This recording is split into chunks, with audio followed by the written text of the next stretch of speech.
In Mass Effect 2, you are Commander Shepard. The choices you make not only affect the story, but the entire gameplay experience. No two players will experience the same thing. Shepard always has tough decisions to make. We established that in Mass Effect 1, but in Mass Effect 2, the decisions he's making become even bigger, and they're starting to affect not just him, but all of humanity. Commander Shepard is, of course, a hard-bitten, ruthless individual. You're working too hard. Or perhaps he's a kind-hearted, nice individual who helps people out when he can. It's the nature of this game that he can really be anything that the player wants him to be. You'll determine your character's gender, your appearance, your powers and skills, and even how humane or brutal you are. Well, the Paragon and Renegade system works very similarly in Mass Effect 2 as it did in the first game. When you make decisions, not only do they impact the game, but they'll impact the look of your character. It's actually your Paragon Renegade status that affects whether you're able to charm or intimidate somebody. Time to spill a little merc blood. Glad to see you haven't changed. This game, we wanted to give you the ability to personalize your armor. You can choose color, tint, there's camouflage, there's striping, there's various material variants. You get the armor that performs the way you want it and looks the way you want it. The player will appear in all cutscenes exactly the way they want to appear. So all their armor will be there, all their exact guns.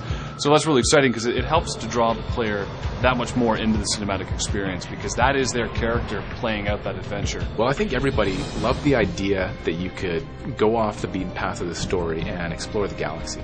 In Mass Effect 2, you're actually burning fuel. When you actually get there, you feel like you've really gone somewhere far away. Scan planets by moving the scanner around, turning the planet.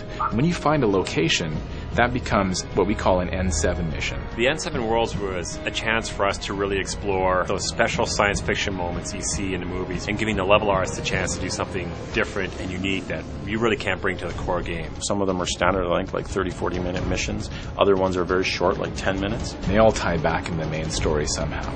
They relate to the Collectors, they may relate to the Reapers, ongoing stories with various mercenary groups, Cerberus. These things are all kind of woven through the expanded galaxy. They're optional. You don't have to go out and do these things. But because the idea of Mass Effect 2 is getting ready for a suicide mission, you want to make sure that you have all the upgrades that you need.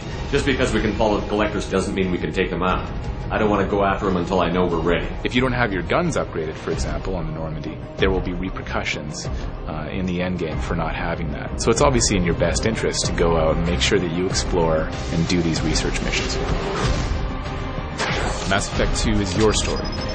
How will you play? The more people we have on our side, the better our chances of success. Shepard! We need to keep building up the team. It's your call, Commander. Whatever you decide, we're with you.